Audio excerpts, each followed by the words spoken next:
Welcome into sportsbookreview.com. I'm Gary. And I'm Chris. And this is the college football show for week number 9. That's right. We are, I guess, more than halfway through. I guess maybe. Yeah. I mean, it's supposed to be like 15, 16 weeks, but who knows at this point, right? I mean, we got no idea what's going on. Either way, we appreciate you jumping in here with us. It is Halloween week. We got football all day on Halloween, and I cannot wait. I'm going to have a projector set up outside.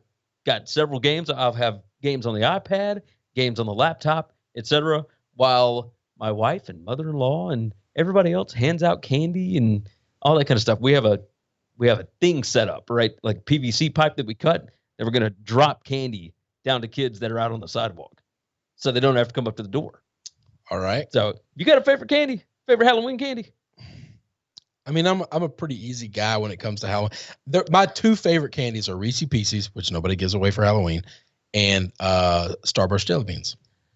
Okay, I can get down with that. You a candy corn guy? I don't hate candy corn. I'm not a candy corn hater.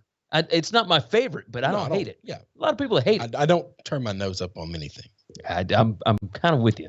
I think people could tell by looking at it. I was just about to say, you don't get this way, man. We like candy. It's Halloween. Got a lot of guys jumping in the chat already. Ryan Kennedy said Indiana got to Penn State.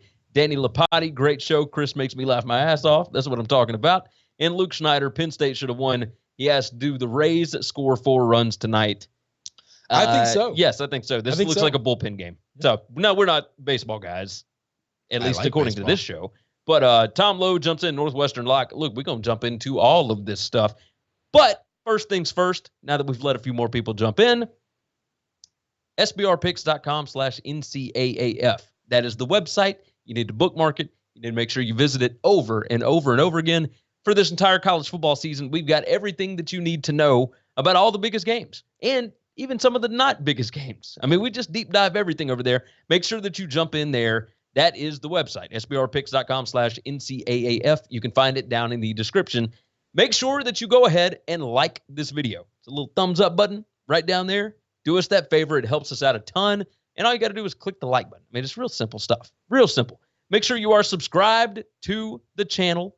We go live on Mondays, Tuesdays, and on Saturdays. On Saturday morning at 11 a.m. Eastern Time. And, of course, Tuesdays at this time. The opening line show on Monday, typically around 4 p.m. Central, 5 p.m. Eastern, sometime around there. So make sure that you jump in, leave some comments, all that good stuff. We want to know your thoughts on the games. We want to hear where you think the edge is, and we're going to tell you ours.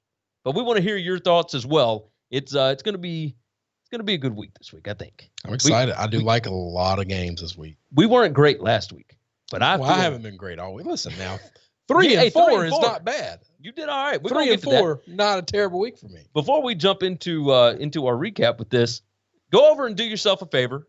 Go to sbrpicks.com/pick6. That's PICK and the number 6. It's down in the description. You can find it there. You can click on it, whatever.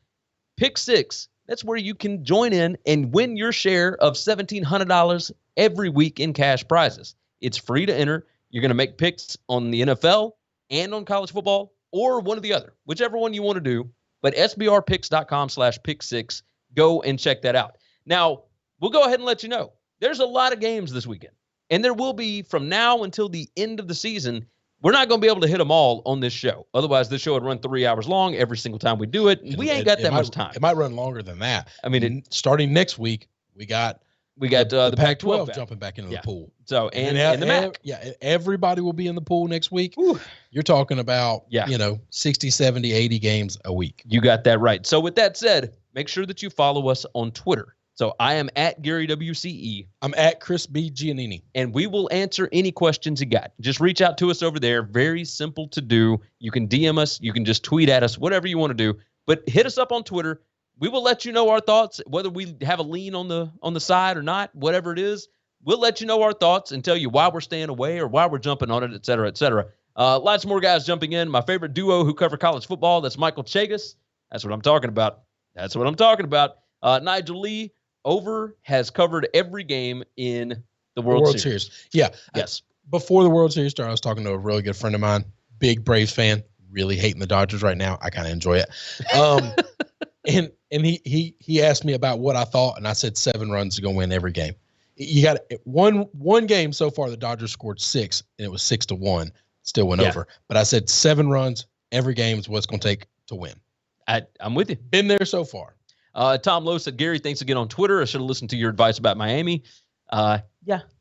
I try to tell you, like, this is a good team, but they ain't quite to dominant levels yet. But either way, we'll jump into all this. Joe Martinez loves Maction. Juan Lopez, Iowa State minus 21.5 or 28.5. Anyone else taking it? Not me. Not right now. Let's see. Darren McCardle jumps in. We got a bunch of guys. Damian is here. Parlay King. That's what I'm talking about. That is what I'm talking about. Let's go ahead and talk about the Week 8 recap. I went 2-5 last week. It was my worst week by far. Not even close. It was just putrid on several different levels. I got caught by the hook in the Oklahoma State game. Yes, you did. I was so far off on the over in Wake Forest and Virginia Tech. Last week was a complete debacle. But I got the bad week out of the way. I'm ready to rock and roll this week. I went 2-5 last week. I'm still 29, 22-1 on the season. That is 56.85%. Chris went 3-4. And my percentage went up. And the percentage went up. That's pretty good. It's not bad. He is 19-31 overall, 38% on the season, but we are tracking in the correct direction. I got screwed by the Ole Miss thing. Yes, you did. Definitely had that. Yes, you did. Should have been a 4-3 week. It is what it is. Look, this is going to be a good week, though. I can feel it. I have a good feeling about this week and about these games. You like a lot of games this week. I have got a ton of games. Make sure that you hang around until the end of the show. We will give our official picks. I'm going to tell you, I got 9 of them this week. I'm typically around the 6-7 range. I had 12 games that I felt pretty good about, and then I whittled it down. I'm down to 9, but these are the 9 that I feel really, really good about. And I know there's going to be some people on here that want to jump in and give me some crap about it. That's okay. But it is what it is. Like, I got my reasons. You and I are going head-to-head on one. Yeah. But we'll talk about it. Let's go ahead and jump into the biggest game of the weekend. And my God, it would have been even bigger had Michael Penix not decided to reach that ball out at the very last second. Ohio State is heading to Beaver Stadium in Happy Valley, and they are currently around a 12-point favorite. You can find 11.5, you can find 12, 12.5, 13. It's just all over the place right now. Noah Cain, the, starting running back for Penn State this year. He was the second string guy behind Journey Brown, but, he was still going to get his share. He is out for the season. He had 3 carries against Indiana and was out, and they didn't think it was going to be that bad, but now he is done. He is donezo. So Penn State down to their third string running back. This is 7:30 p.m. Eastern time on ABC. It's the primetime game. It's the big time game. Now, they expected 2 undefeated teams in this spot. Does the Penn State loss fire them up, or is there just, I feel like Ohio State is anything under 2 touchdowns and maybe anything under 17 points feels like Ohio State is just going to dominate this football game. Ohio State's going to dominate this football game. It's not close. Ohio State, going to say it every week until we stop hearing about this. Ohio State is only competing against Alabama and Clemson. That's it. Nobody that they will play on their schedule all year is anybody that they are concerned about, that they are competing with. They have to beat teams by 20 points or more. They have to destroy everyone. This Penn State team, forget about the fact that they lost the game. Let's say they win that game that went into overtime, okay? Let's say he doesn't stretch the ball out. Penn State wins the game, all right? Penn State's still not a great football team. And Ohio State is a great football team. It's true. They're going to beat the tar out of them. So the prediction tracker, who I bring up for every matchup every week, the average analytical score would have Ohio State winning by 11.39 points. That ain't enough. And now, obviously, we've only had one game. I know. We know the analytics from one game. We know the statistical anomaly that was the Indiana-Penn State game because 95% of the time, Penn State with those stats would have won the game. They missed 3 field goals. They scored too quickly. Just all these different things that went wrong for them. James Franklin in big-time spots, typically not able to get it done. All that good stuff. The one thing that I would point to, 2. Penn State is 5-1 against the spread the last 6 against Ohio State. Don't care. Now, the other side of this. I don't care about anything that happened last year or the year before or the year before or the year before because those guys aren't playing. Agreed. These guys are. The other side of this. I know that you don't like trends. I know. It's okay. Because they don't matter. That's why I don't like them. Well, but you can see when a coach has like a matchup advantage against somebody, right? Okay. So, that makes sense. Either way. Ryan Day's been there for a year, but that makes complete sense, though. Lots of trends against Ryan Day. Ohio State, their defense only gave up 17 points to Nebraska last week, right? All right. Now, one thing that gave them trouble last year and gave them trouble against Nebraska is they do not defend running quarterbacks well. That's what Sean Clifford is, right? Their defense gave up a 55.6% success rate. Now, it's only one game, but if you take it stats-wise for everybody that has played football thus far, okay, that success rate is number 97 out of 101 teams. That's not a good success rate. And I don't think Nebraska is a great offense. I don't even know how to respond. I'm not even sure what that means. They beat the tar out of Nebraska. They're going to beat the tar out of Penn State. Well, so you got all these fancy numbers, but at the end of the day, when this game is over, it's going to be 30. I don't know if it'll be 30. It's going to be 30. Let me see here. Okay. Damian says, I could see Penn State getting an upset, but then again, I'm a Bears fan. What the hell do I know? Damian loves to disagree with me as well. Matt Miller said this game is going to be closer than most think, 38-24 Penn State. I would think 38-24 Ohio State is what he means. But no, he might not. He might be thinking the upset. That's fine. I mean, maybe so. The dude Abide said Ohio State drops the hammer and covers. Yep. Let's see, Matt Miller bringing up Wisconsin. We're going to talk about Wisconsin. Don't worry. Darren McCardle, Ohio State winner. Yeah, I tend to agree with you. I think Ohio State handles this easily. But if there are things, if you're trying to find a reason to bet on Penn State, those would be your reasons, because there's not a lot of them. If you like Penn State, bet on Penn State. Yeah. If you're trying to talk yourself into something stupid, that's bad. I agree. There's a lot of things that I do that aren't the right thing to do, but I don't talk myself into it. I know what I'm doing is risky. I bet a lot of, so we're talking about in a gambling perspective, not just in life. I bet a lot of dogs. It's a high risk thing to do. I bet a lot of money line dogs. It doesn't work out very often, but when it does, it's amazing and it's a great feeling. It's like this drug just takes over your body. It's this thing to where I had this big monster thing that nobody else saw coming. Yeah. It's something I enjoy doing, but I don't ever try to convince myself that what I'm doing is the right thing to do. Don't fool yourself. Don't talk yourself into something that's just not so. Damian jumps in. Justin Fields to the Bears. I mean, your Bears got to start losing if you're going to get that. You got a lot. Justin Fields will not be close when Chicago is picking. Nigel Lee said Ohio State by 21. Jackson Carter said take Ohio State and then take a nap.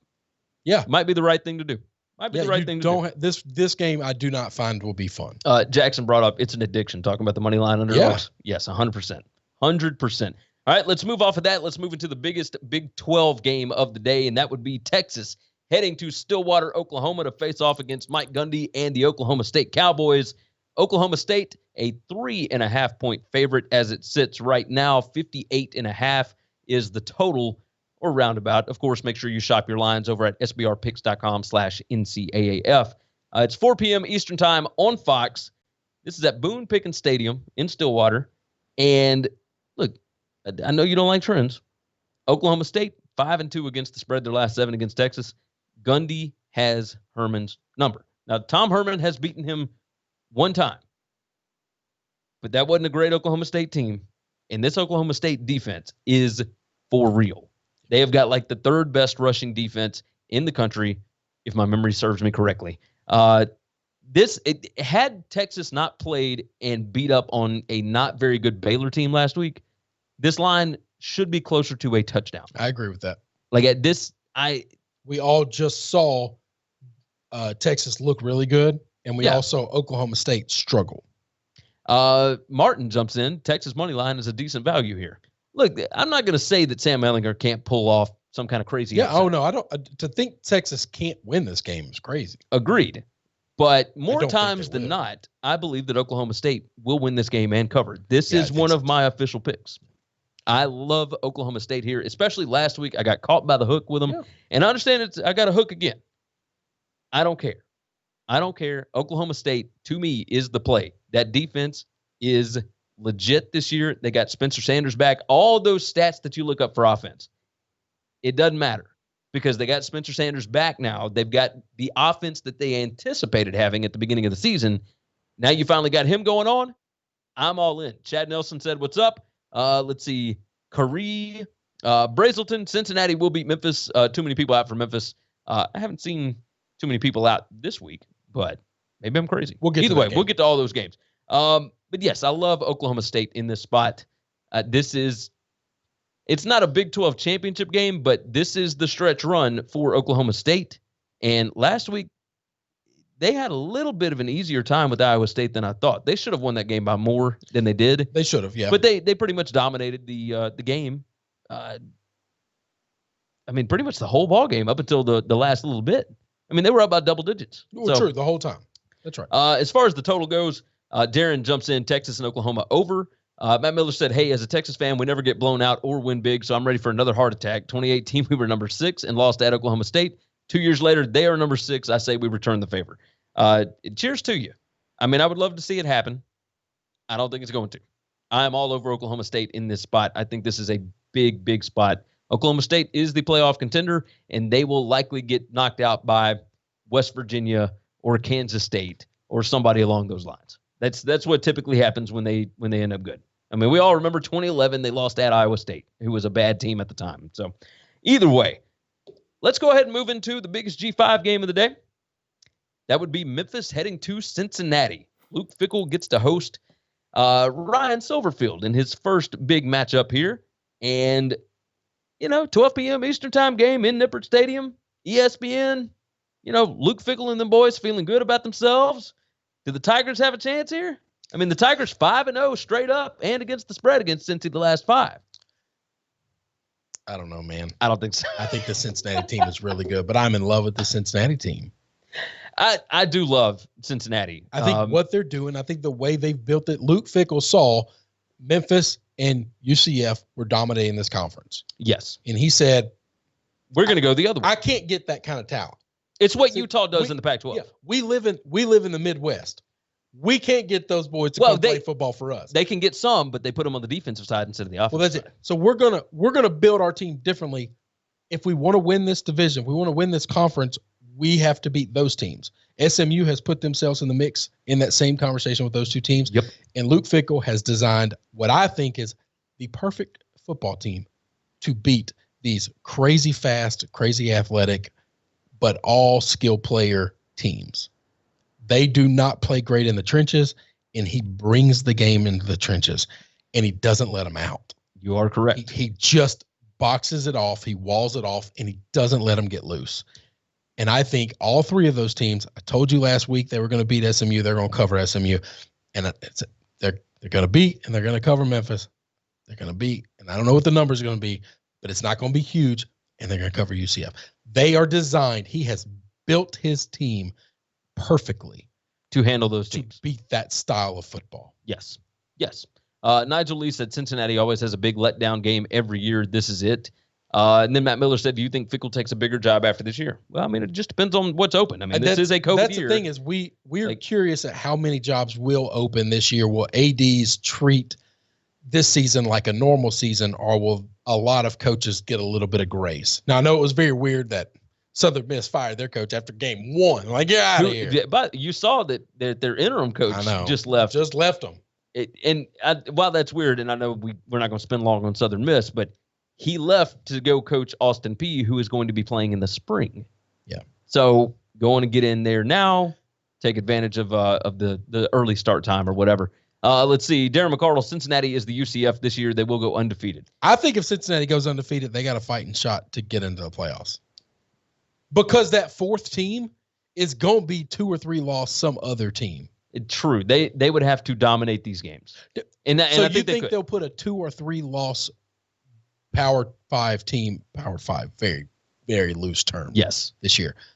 Team in, knowing that the if Cincinnati Sun Belt Conference and the American has beat up on these other non-conference teams, these Power 5 schools. Well, the AAC didn't. Well, no, the ACC, like I don't know. There weren't enough big games, so I don't know. Like, would they put in a 2-loss Georgia over a Cincinnati? Yeah, I think they probably would. Like, I know it's crazy, but remember, this is a TV show. I mean, whoever gets built in is just going to get smoked. Georgia's going to get smoked by whoever they play. So why not let Cincinnati get smoked by that team? Zaydoon44 said, I can't see Cincy winning this. I see Memphis bamboozing on Cincy. I think it was bamboozle. Either way. I don't see that, but that's okay. Matt Miller said Cincy should get in if they go undefeated. Let's see. Oh, as far as Fickle taking a bigger job, yeah, I mean, who knows? Juan Lopez said, do y'all like Georgia minus 14.5 against Kentucky? Hey, in my official picks towards the end here. Don't worry. I got a Georgia pick in here. I got a Kentucky pick. We going. All right, moving off of that. Oh, by the way, prediction tracker, Cincinnati minus 7.12. I still don't think it's enough points. Right at where the number is, I don't think it's enough. I don't think it's enough. Moving on, game number 4 here, LSU heading to the Plains to face off against Gus Malzahn's Auburn Tigers, who were the benefactors yet again. And we all know the crazy, magical things that happen with officiating in Jordan-Hare Stadium. Well, they took it on the road with them last week. Now they get to come back home. So this is twice the SEC has actually admitted fault. So they didn't admit anything in the Kentucky game, which is crazy. But they both times came out and said, we got this wrong and we cost the other team the game. I think if anybody gets calls, I think LSU is going to get every close call there is. Because I think there's some – I know this is at Jordan-Hare. I know weird stuff happens there. I think the SEC feels like we got to kind of right this ship. It's entirely possible. The number here, LSU is a 3-point favorite. That's insane to me, by the way. That's insane. Auburn +1, and I don't think it's insane. I don't think it's insane at all. I think that line is wrong. I'm an LSU fan. I think that line is wrong. Total of 65. Darren jumped in. LSU Auburn is a stay away unless you go for the over. I do like the over. Love the over. Yes, because I do think like the Gus is going to, like last week, pull out a lot of stops. You can run on this team. There's no reason Tank and Bo Nix should not cut LSU's defense up on the ground. Tom Lowe said, who paid them officials? I mean, they're in Birmingham. Listen, you never know. Damian only came in just to drop crap on me. Yeah. Literally right here. Yeah, he kind of did. LSU equals NFC East. I mean, it is what it is. Ryan said LSU Auburn under. It would not surprise me to see this go under. I think the play is the over here. Out of me. I'll go ahead and tell you this. I really like LSU here. And I'll tell you why. LSU, they've won 3 straight against Auburn. So, Coach O he's got Gus Malzahn's number a little bit. Okay. On the other side, LSU number 3 in the FBS in pass rush by Pro Football Focus. Now, that's our only defense we have is you can't throw the ball on us if you can't get the ball off. Exactly. Bo Nix, 59th out of 66 quarterbacks against pressure, and that's quarterbacks that have at least 100 dropbacks. That's why I don't think they're going to throw the ball, though. And Auburn offensive lineman Brandon Council is out. Now, he was one of their best run blockers as well. So, Auburn's got problems. It's not run blocking, Gary. It's our defensive end is going to crash inside the second the snap happens, and everybody who runs the football just runs right around him. Just whoop, and the outside is open for 15 yards. And Gus Malzahn is hard-headed enough to run the same play over and over and over and over until you stop it, and I don't think we can stop it. I will say this. I will tell you this, though. I don't think Auburn can stop LSU either. 100% right. The world, all of the SEC trash talkers, owes Mr. Steve Emziger a massive apology for thinking Joe Brady is the only reason that offense looked good. They can't score without him. He's the only. Then we are putting up points in bunches. It don't matter if you are a 5th-year, 28-year-old quarterback or you're a first-year, 17-year-old quarterback. We're dropping 40 on everybody. I told you, this team can score 35 on any team in the SEC. And you might be right. That's why I like the over, because we can't stop anybody. But nobody can stop you. Nobody can stop me. If it's under 70, you got to play it. LSU minus 2.86 is the prediction tracker average on the metrics. Oh, I think that scares me. I think that's wrong. Parlay King said he got LSU at -2. I will tell you this. I did bet LSU at -2.5 before it jumped to 3, and that was yesterday at some point. So I do like LSU here. I like LSU. I hope you're all right. I like the over because I don't think we can stop anybody, and I don't think Auburn's not holding us to 35. And you have seen crazier things happen in Jordan Hare. Well, no, I know. that's We're going against magic. Yeah, it is. It is weird stuff. It is weird stuff. So, let's see. Zaydoon44 said, "I'm taking Auburn right now." Hey, cheers to you, brother. Cheers to you. Marcus Cameron said LSU steps up on defense and wins big by 14. And Jackson Carter said Auburn team total is an easy winner. Now, if they start throwing the football, we don't only just have a shot. We'll turn the ball over on them. The secondary can't cover anybody, but man, if you give them a pick opportunity, they can take it away. You might be right about that. You're wide open, but if you underthrow it or overthrow it to the wrong guy, we're going to take it. Big game in the SEC. Arkansas heads down to Kyle Field to face off against Texas A&M, and the Aggies currently a 12-point favorite, total of 54.5. Kind of a low number. I like these totals in the 50s, man. This is where it's more football. Needs to be. This is the best defense in the SEC. 7:30 p.m. Eastern time. It's on the SEC Network. Kyle Field in College Station, Texas. Prediction Tracker has it Texas A&M minus 13.15. Arkansas 5-0 against the spread their last 5 games. They've only played 4 this year?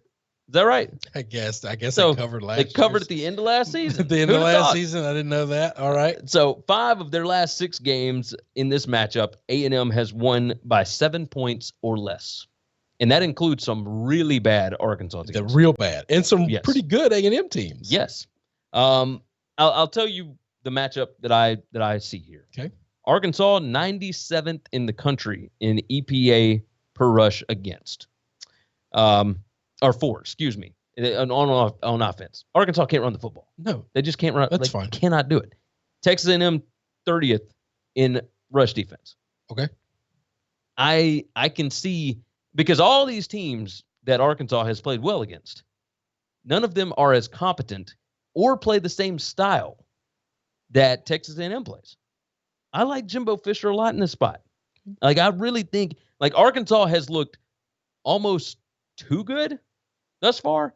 Like, how do you make that kind of a transition from the worthless team that they were last year to what they've become this year, where everybody loves them, everybody's all over them? I do not question the magic of Sam Pittman. Okay, I can get with you there. I do love, yes sir. Yeah, I love that. Listen, he's a wizard. I don't know what to tell you. I don't have any other answers. This team went from complete trash to Barry Odom. Best defensive coordinator in the SEC right now. I think he might be. And he is really good at what he does. This is the best defense in the SEC. I think A&M is going to struggle to score. I don't believe so. I do. I think Isaiah 100% Spiller do. I think Isaiah Spiller is going to have himself a All right. We'll disagree on that. We're going head to head on that, so that's fine. I love A&M in this spot. That's right. Keep betting against Sam Pittman. So, I don't bet against them often. Oh, that's fine. Like, you know that. But in this spot, like, there's so much love for Arkansas right now. This feels like it should be love. Feels like the perfect spot because all these games where it's been a close game and this and that, like, I think this is where Texas A&M turns it on. This is the second best team in the West. Arkansas? When this season's over with, you laugh. When this season's over with, we're going to be sitting right here, and they're going to be number 2. See, here, Juan Lopez, Arkansas, baby. Mac Farley, defense wins games. He said Arkansas 24-20. Ryan Kennedy said Arkansas A&M over. I don't know. I don't like that because I think Arkansas is going to keep this in the mud. Let's see. Zaydoon 44. I feel those over-unders in 50s in college football is a trick to take the over. However, I like this over in this game. Let's see. Hard to score against a great defense, 24-20. If the trends favor Arkansas versus A&M, take the Razorbacks. This is a different Razorback team. See, everybody on the Razorbacks. I will gladly side with the Aggies. On the Razorbacks. I will gladly side. And I like Jimbo. You know that. I know. Yeah, I love Jimbo. I know. And don't get me wrong. I've never been a massive Kellen Mond fan, but I will take Kellen Mond over Felipe Frank. So you're right on that. You're right. I am betting. That's a lot of trust in Kendall Browse. A lot of trust in Kendall Browse. Listen, A&M is going to have at least 2 turnovers in this game that they're going to take away from Arkansas. But it doesn't, because that defense has been giving people, they've been having to play defense on their own 30 and their own 20 and their own side of the 50 all year long. And it hasn't mattered. I can't explain that. I know this. Teams don't score. You might have a point. You might have a point. We will see. I'm just letting you know, I'm siding with the boys from Texas. That's fine. That's where we're going. Let's move into the interesting games section here, and this is kind of our rapid fire that we do every single week. These are the games that weren't quite big enough to make it up to the big board, but we're still going to talk about. Jason Charles said, shout me out, please. I'm from Scranton, Pennsylvania, and I love your show. Hey, props, What's Jason. up? We appreciate it. Shout out. Scranton. Shout out, Electric Jason. City. Scranton. Good gracious. Simon Coolhand, dear SBR, please pay for Chris to go to therapy. His head is clearly not right. Hey, that's what I'm talking about. That's what I'm talking about. Tom Lowe asking about San Diego State. Again, just wait for the picks. It's coming. Moving into interesting games. Big one here is Boston College and Clemson. Is this a big one? No. It's the week before Notre Dame, though. It's a 30-point line. How is this big? Clemson minus 31 number. Is the number currently. Total of 61. It's 12 p.m. on ABC, 12 p.m. Eastern time, excuse me. Prediction tracker has it Clemson minus 30.26. Notre Dame is next week. I don't know that it matters. I've told you off air. I'll say it here. I'm trying really hard to talk myself into taking Boston College. So if I just had to bet money on the game, if I had to pick it like it's in a pick'em sheet, I would take Boston College. 100%. I kind of want to pick them on my own.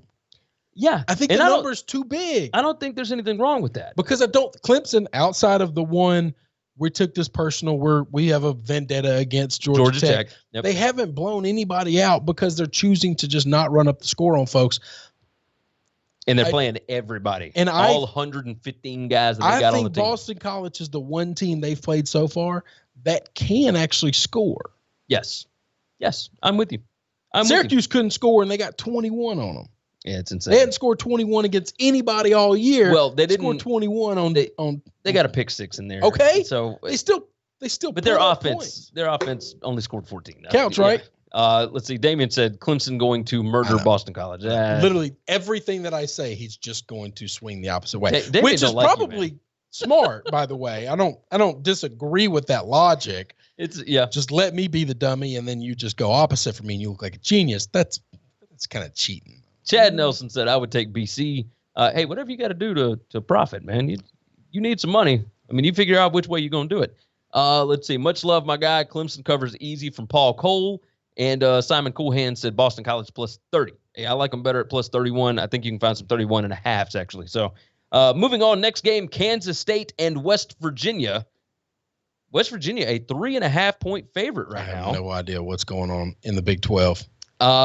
Big 12 is crazy, man. It's pretty nuts. Why West Virginia is favored in the spot, and it kind of shakes me up a little bit, right?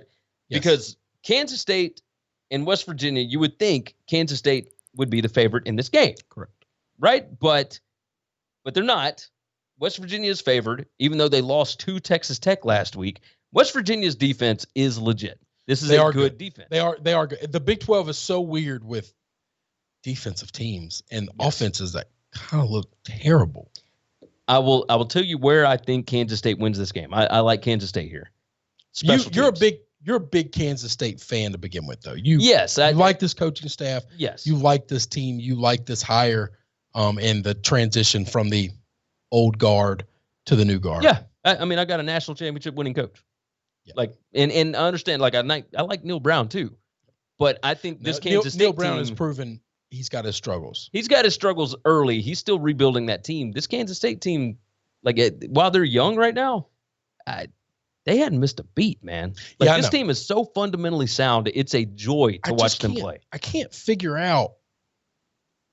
can't figure out why they're not favored in this game. Or at least this is so, what I was talking about. I kind of thought maybe pick them, but because the Big 12 has been weird and the spreads have been weird.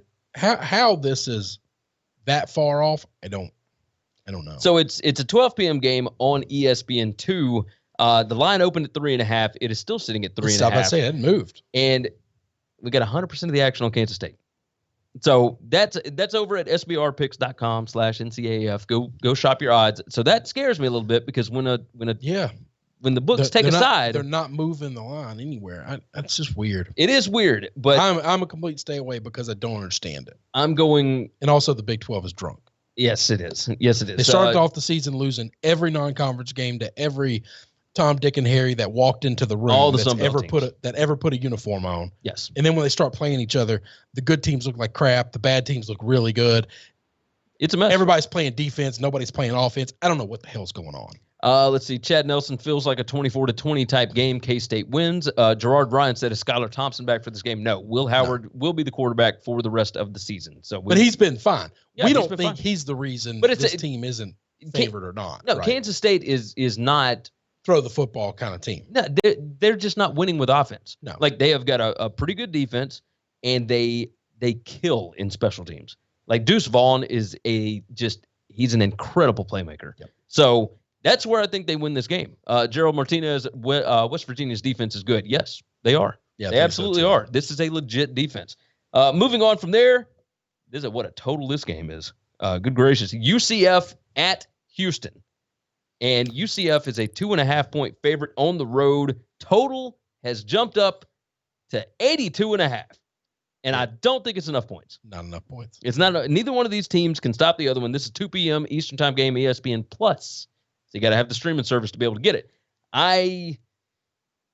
Look, Prediction Tracker has this right dead on the nose. The average analytical number is UCF minus 2.8. I don't like this game. I'm not going to play it because I think it's whoever gets the ball last. Yeah, I told you, I like the total. I don't like the, and I know it's a lot of points. It doesn't matter. I mean, this game will certainly be, this game could be in the 90s. Well, yeah. I mean, I really think it could be in the hundreds. I almost expect it to be in the. If both these teams hit high 40s, low 50s, would that shock you? No. I'd be more shocked if both these teams end up in the 30s than in the 50s. That's where I'm at. Yeah.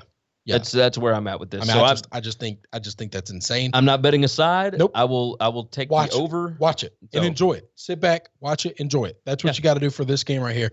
This is going to be fun. This is going to be offense against air, and just big play athlete after big play athlete. This is going to be coaches just in a penis measuring contest, just trying to outdo one another over and over and over again. That's all they're going to do.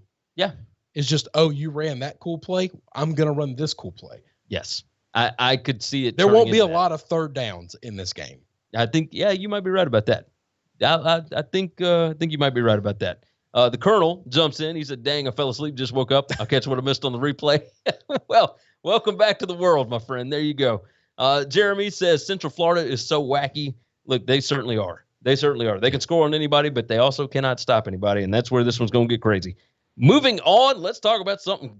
You want to talk about wacky. Okay. Wisconsin heading to Lincoln, Nebraska to face off against Scott Frost and Adrian Martinez and all them boys that got their butt whipped last week by Ohio State.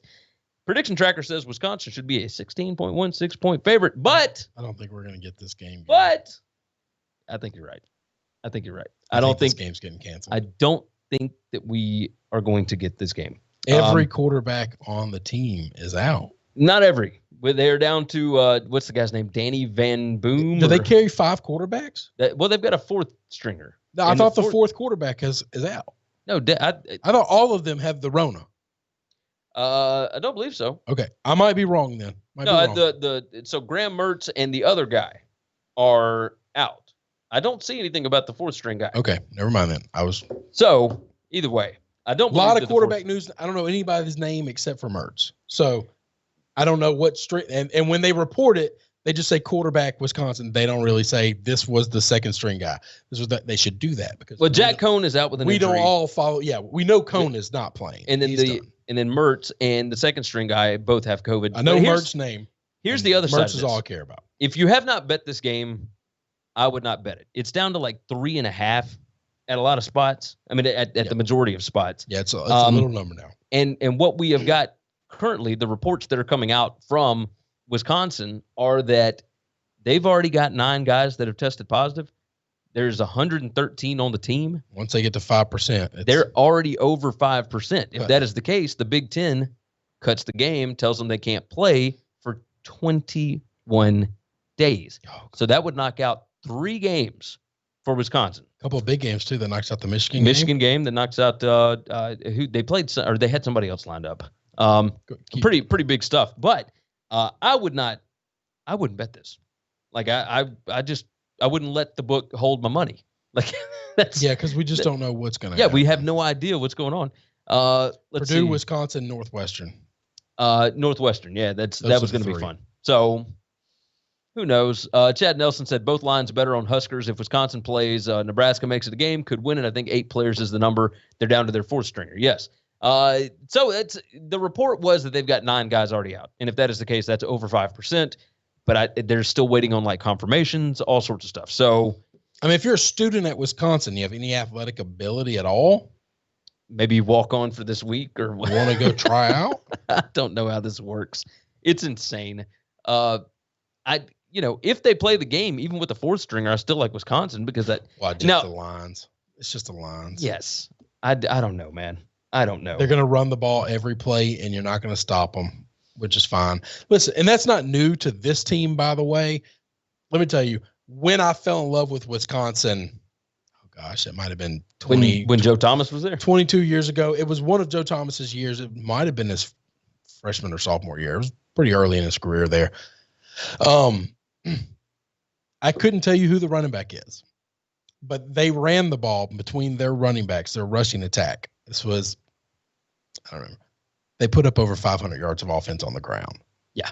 And as a big fat guy, I just thought that's amazing. That is dominating somebody in a way in which I've never seen in my life. And I really liked watching it. Oh, yeah. I really liked watching it. I think Bielema was the coach at the time.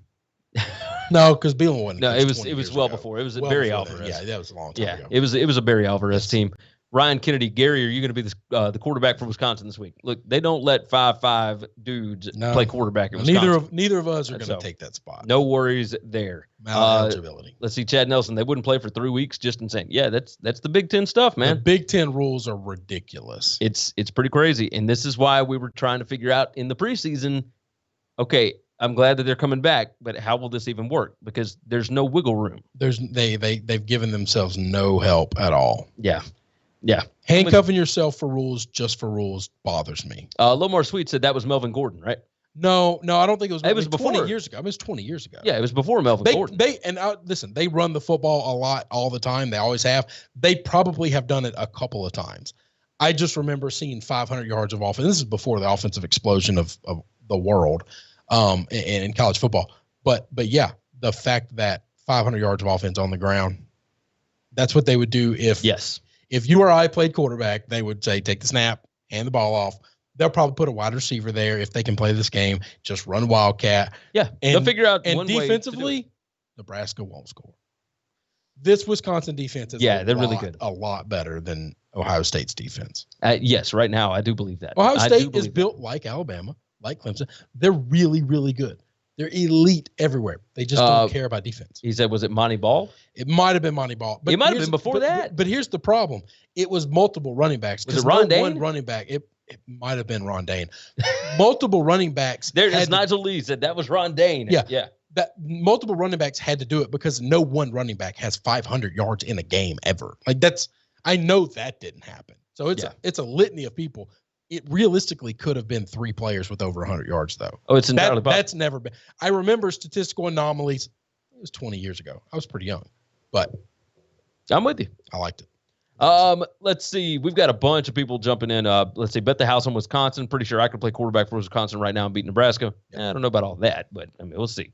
But maybe so. You don't Who know. knows? You don't know that guy. I don't know at all. John Dude could be Tedeschi amazing. John Tedeschi said Coastal Carolina, the Chanticleers at 5-0. All right. I'm with you. A lot of guys jumping in with questions on games.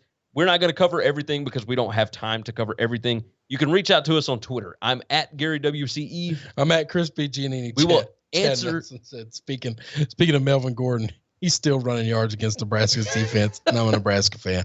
I'm sorry, Chad. I can't believe you still like us knowing you're a Nebraska fan. Hey, it happens. We try not to crap on anybody too bad. That's not true. That's just. He said we when he means he. Let's move into the next game here. It's just not true. Northwestern heading to Iowa this weekend. Iowa minus 2.5 and a total of 45.5 in this game. Total in the 40s.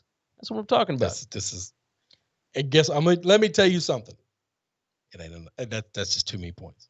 I think it is. That's too many points, and it could be too many points by double. 3:30 p.m. Eastern time on ESPN. This is a big-time spot. Now, the prediction tracker, of course, the analytics, have Iowa by 6.29 points.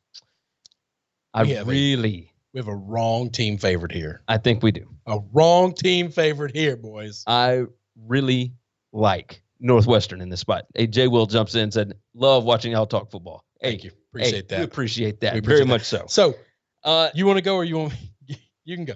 Northwestern's defense has not changed. This is still a fantastic defense. They're really, really good at football. Before last season, Northwestern had won 3 straight up. They had covered and won the last 2 straight at Kinnick. Have, because last year's game was at Northwestern. That's right. So they've won and covered 2 straight at Kinnick Stadium. They know how to win as a road underdog. That's what Pat Fitzgerald does. And now he has an offense. He has a quarterback. Baby Jesus, he's got an offense. And this Iowa team put up 20 points on Purdue. Not good defense. Purdue is not a good defense. And here's the thing. Iowa, if you look at the stats, I know we talked about Penn State and whatnot. If you look at Iowa and what they were able to do against Purdue, some of it was somewhat impressive. They were like 4 of 14 on third down. They could not throw the football. They had a few explosive plays against that Purdue secondary, but even then they could not get in the end zone. You want to know how many explosive plays they're going to have against Northwestern? I'd go with 2. I'd go with 0. I'd go with 2. 0. Wait, what? All right. So what are your explosive plays? I don't know. Play over 20 yards. Well, a run over 12 or a pass over 16 is what the statistics. Well, they're not going to have either of those. I think they will have 1 run and they will have 1 pass because it's easy to break something here and there. They're not having either of those. This defense is going to suffocate the hell out of them. They will be a field goal team. I am this week. Well, they're certainly that for sure. I would play the under 45.5. Yep. I think this reeks of 17-10. Yep. And Northwestern, listen, I told you yesterday, I don't want to get too excited about Northwestern's offense because we all Maryland could be really bad. There's a world in which Maryland's the worst team in the Big Ten and in the conversation for one of the worst teams in college football. So I'm not getting too excited about blowing them out. But I know Iowa people hate that. Iowa's defense or offense, it ain't a whole lot better than Maryland's, if any. And Maryland scored 3. I don't see Iowa scoring at all unless they get a few field goals here or there. Northwestern's not scoring 40. No. But God, they need 10. Yeah. They need 10. They win the game because Iowa's not getting in the end zone. I think Iowa gets in the end zone. I think this ends up being closer to 17-10, 20-13, somewhere around there. But I do love Northwestern. Jim, I want to find a place where I can get what's it called? Like different alternate lines. The alternate lines. There's because I would several sportsbooks over at sportsbookreview.com. I would lay Northwestern minus a touchdown to be able to get huge odds because I think Northwestern's going to win this game a little handily. Colonel said, what's the total on this one? Seems under all night long. It's 45.5. 45.5. Yeah. This is not going to get close. There's no way it gets to this. This game is going to finish in the 20s. Jim Price said, do y'all think the number of spring practices made that much difference last week? Purdue and Northwestern both had 8 practices. No, I do not buy into that theory. Yes, you could look early in like August or whatever. At this point, we are so much late. I mean, we're almost in November. Yeah, we're so far removed from the spring. I think the biggest thing here that is returning production. Yes. Right? It like guys that have been there before. Northwestern is returning experience. How's that? Number 1 in the country. Yes. And Iowa is number 101. And see, that's a long way from 1. Yes. That's how numbers work. Yeah. Caliph jumps in. He said he's 0 late, but it's all good. You made it in, brother. There you go. Let's see. Northwestern money line. Iowa and Maryland 0 spring practices. If you buy into it, then it's Northwestern over Iowa all day. But yeah, period. And then, of course, we got Casey says, I think Iowa pulls it out. No, it's all good. It's all good. Moving on, we got 3 more that we want to hit, and then we're doing our official picks. And I got a couple of parlays. So let's dive into it. Virginia Tech going to Louisville. And my boy Scott Satterfield finally did something. He got over the hump last week, didn't he? Yes, sir. Virginia Tech is a 3.5-point favorite. The total sits at 60. I wrote something down here. 64.5. Is that right? Oh. You see the total? Oh, no. I want to make sure I give out the right information. 66.5. Sweet Lord. I will never take another Virginia Tech over for as long as I live. They got hammered last week by Wake Forest, and I was 30 points off the over. So just a bit outside. There's no chance I am taking this over. They got hammered by Wake Forest. They're favored in this game. Yes, they are favored, and it's 50-50, but the line is going up. This is a weird week. Louisville finally looks good. And Virginia Tech looks awful. Looks awful. What are we doing? It's strange. Now, obviously, odds makers are not going to switch up based on the results of one game. I get that. But this is where you still looks really weird. I don't know what to make of Virginia Tech. Oh no, neither. I am not touching this team. I don't know what to make of Louisville. Do we think we know what Louisville is after last week? No. I got no idea. Score for 4 weeks, and all of a sudden they have an offensive explosion. They put up 48 on Florida State's defense, and that's a pretty good defense. That's a good defense. It's a team that's played much better every week. They got NFL dudes. Yeah, a bunch of guys in here jumping in. Does this springboard Louisville or does Tech smash them? Jeremy says, I'm staying far away from this game. Oh, I can't advise anymore. Here's Casey. He said, I'm convinced Hooker had money on the Wake money line. He said it cost him an 8-leg parlay. Oh, my God. Hey, Gerard Ryan said, I just saw Northwestern -7 at +250. Hey, tell us what book. Tell us what book. So, yeah, I'm not touching Virginia Tech and Northwestern. Virginia Tech and Louisville. I can't do it. No. If I had to make a lean, I would feel like Virginia Tech gets back off the mat. They can run the football. Problem is they can't really stop anybody. That's why all these totals are going closer to 70 every week. Yeah. So now they couldn't stop Wake last week, and they still only gave up like 23 points. Therein lies the problem of they can't stop anybody, but if they don't score, then your over gets destroyed. Yes, you're right about that. Because Wake did exactly what you expected Wake to do. Yes. Wake scored the appropriate amount of points that you expected before the game started. Yep. Virginia Tech scored 30 points less. Yes. Than what you thought they would score. Yes. I was right on one side. One side of the guys. However, that one side was also the losing side. Yeah. So moving on from there, Halloween night. We got Nick Saban's birthday, man. Oh, Jesus. Nick Saban's birthday, and he gets to play. There's no doubt this guy was born. He gets to play at home against Mike Leach. Mississippi State heading to Tuscaloosa to face off against Alabama. At the beginning of the season, when State got that big-time win in Baton Rouge, this looked like it was going to be must-see TV for Halloween night. Yeah. And now it is a 31-point spread in favor of the Crimson Tide, total of 63.5. 7 p.m. on ESPN if you want to check it out. I mean, just see what these teams are going to look like. The Alabama secondary, not great, but they got a lot of ball hawks. It doesn't matter who's playing quarterback for Mississippi State. It matters. Oh, wait, you think Will Rogers is better than Costello? Well, he ain't worse than Costello. What I'm saying is both of them have thrown pick sixes this year. Well, okay, both of them have thrown interceptions. One guy averages 6 picks a game. He's not averaging 6. He's not? No. He had like 13 in 3 games. No, it's 13 in 4 games.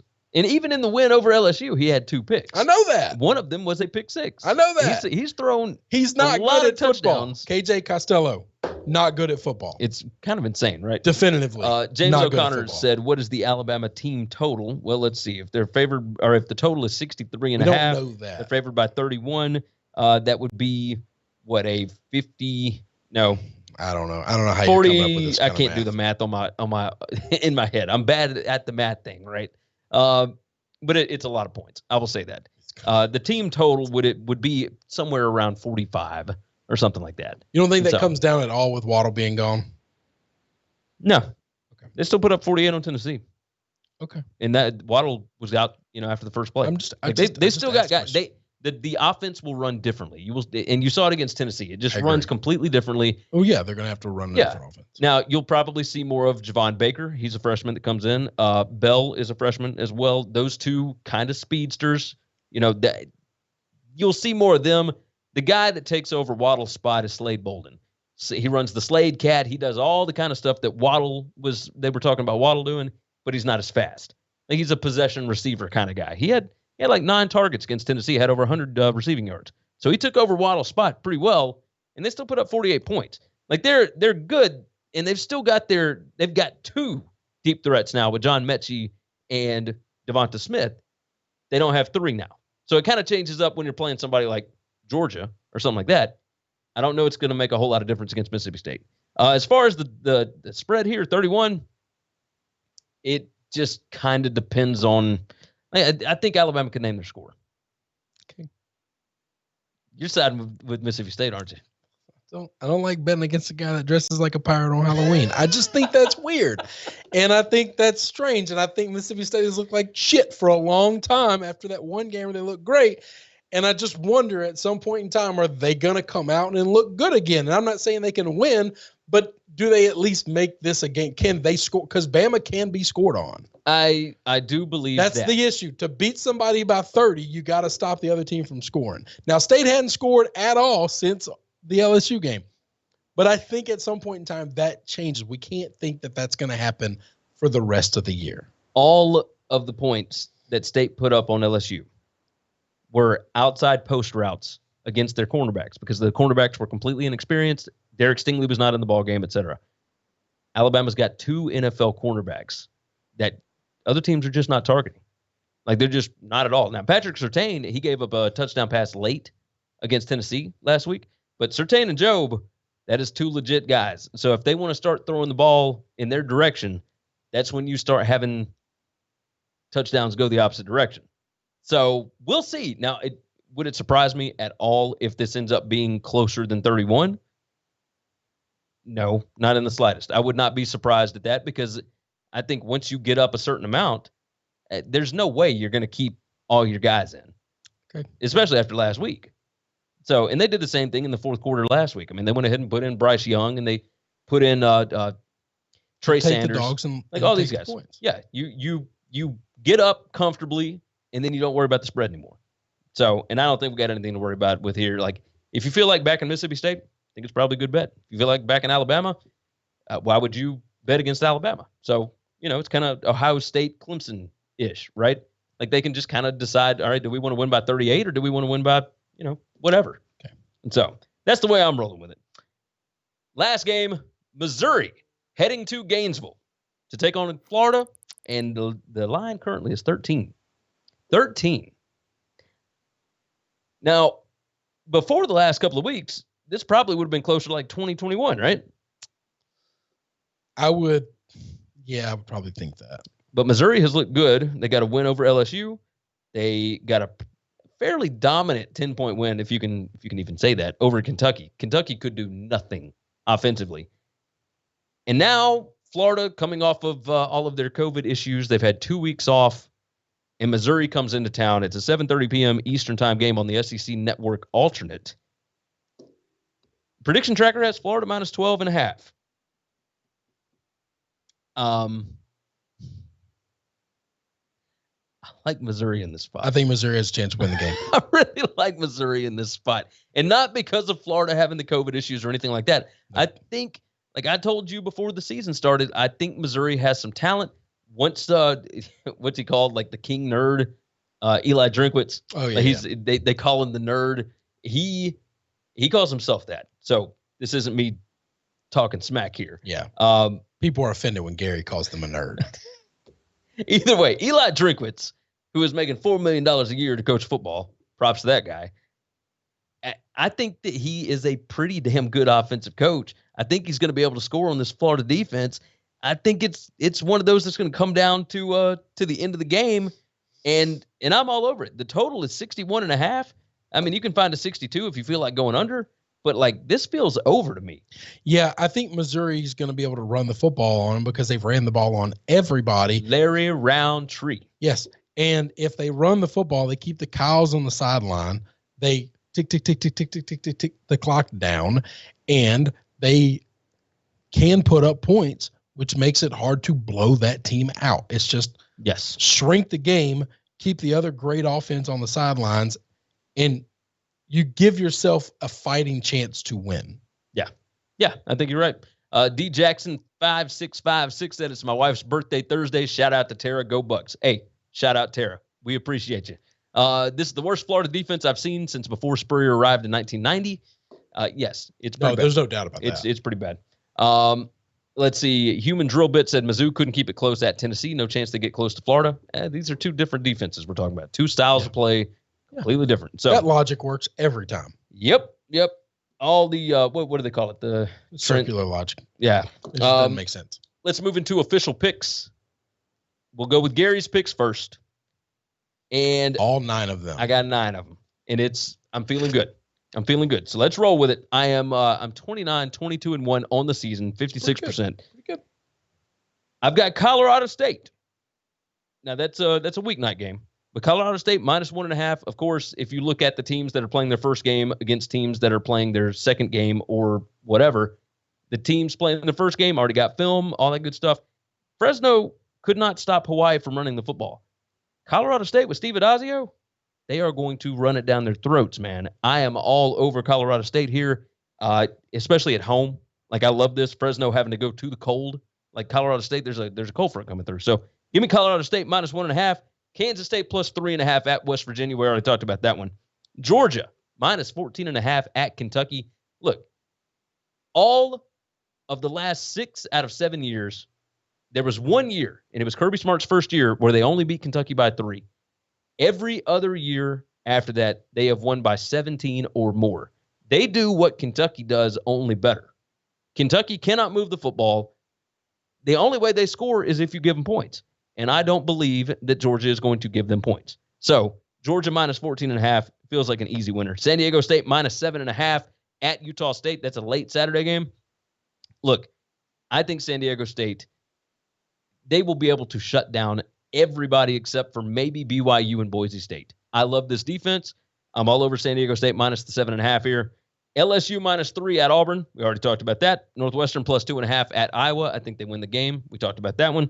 Arkansas at Texas A&M. Give me Jimbo Fisher. -12. I don't even care. Let's see. Gerald Martinez said Colorado State is in Fresno. I don't care where the ball game is. I could have sworn that was a game at Colorado State. But either way, it is what it is.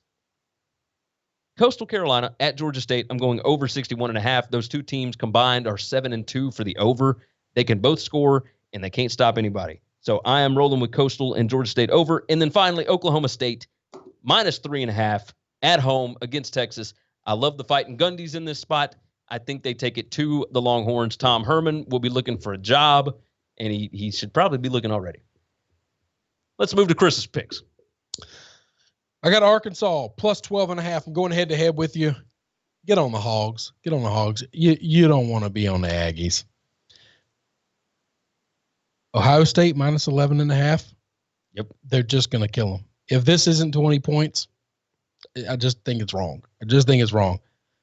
Going with the other Big Ten big spread, Michigan -24 at Michigan against Michigan State. Last year, Michigan not as good as this year's Michigan. Last year's Michigan State way better than this year's Michigan State. Last year, this was a 44-3 ball game, 44-10 ball game. Yes. There's just no reason this should not be a 30-point game. Jim Harbaugh is on a revenge tour for the rest of this year. If he's capable of beating you, he's going to beat the hell out of you. Northwestern +2.5. That is just absolutely lock. Wrong team favored. Iowa won't score. And then the one I can't give up. The one I can't leave. No matter what she does to me, one more time into the drink with Ole Miss -16.5. Trends say Vanderbilt plays Ole Miss close every year. That's what trends tell you. Guess what? Lane Kiffin ain't never been a part of any of those damn trends. It is true. Ever. It is true. Vanderbilt can't score, and Ole Miss can score a lot. And I think they'll score a lot. Ole Miss won't punt. Yeah. Lomar jumps in. He said, this dude is 38%. Come on now. Come on, easy. It's been rough on you, boy. Caleb said, Chris has lost at least $1,000 this year. Sorry, bro, but you got to prove yourself. Golly. Man, y'all are rough on my boy here. Fade my ass. Hey, if you want to fade him, fade him. Do what you do. Something. Do what you do. Gerard gave all the juice away early. We got a lot of people jumping in on asking about different games. Hit us up on Twitter. I am at Gary WCE. I'm at Chris B. Giannini. This they don't want to ask me. They don't want to ask. This show has already run long. Don't bother me. So we have to get out of here. But you can ask us on Twitter. We will jump in. We will let you know the way that we lean on any game on the board, whatever. And we're going to talk about a lot more on Saturday morning at 11 a.m. Eastern time. Parlays and teasers. I got 2 of them for you. I'm not going to leave you hanging. You guys love these things. I know you do. You reach out to me on Twitter. You tell me you love these things. So I'm going to let you know what I got. I got a money line parlay, and we're going to jump into it. Wake, Georgia, Notre Dame, Ole Miss, Boise, Alabama, Ohio State, Clemson. Get your notepads out. Write them down. All the good stuff. Hit the rewind button.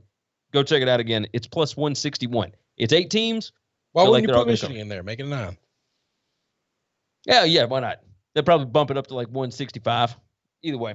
7-point teaser for this week. Ole Miss, minus 9.5. Ohio State, minus 5.5. San Diego State, minus a half point. And I've got Memphis, Cincy, over 48. I love that spot. So those are the parlays and the teasers and all that good stuff. Make sure that you tune in on Saturday morning. Halloween. We get to do a show on Halloween this year. Halloween. Kind of excited about it. So I am excited about Halloween. I like it. I didn't know it was Saban's birthday. That bothers me a little. Just a touch. Of course, he would be the spawn of Satan. Exactly. On Halloween. Exactly. Jesus Christ. Let's see. Juan jumping in. Boise State minus 9 at Air Force. That line is no longer 9. Just letting you know. But with that said, you can hit us up on Twitter. We already talked about that. Go over to sbrpicks.com/NCAAF. We will have our articles up towards the end of the week. I think Thursday, right? Is that the correct day? Sure. I think, yes. You get to ask the guy that gets yelled at for not having his article up all the time. Thursday. We will have our articles up. I'm really sorry. I'm getting better at it. Hey, I will tell you this. Aside from us, we got great writers over there. Oh, so yeah. You don't even read my stuff. sbrpicks.com/NCAAF is the website. Make sure and go over to sbrpicks.com/pick6, PICK, and the number 6 to win your share of $1,700 in cash prizes every single week. And you can pick NFL games and college football games along with all that good stuff. Like the video, subscribe to the channel, and make sure you share it out. Leave your comments. Tell us what your thoughts are. We are pumped about it. Anything else we need to do? That's it, brother. That is it. The Flying Hawaiian, of course, jumps in, said, good job, guys. We appreciate that. So we're going to end on that positive note. For sportsbookreview.com, I'm Gary. And I'm Chris. And we will see you again on Saturday morning.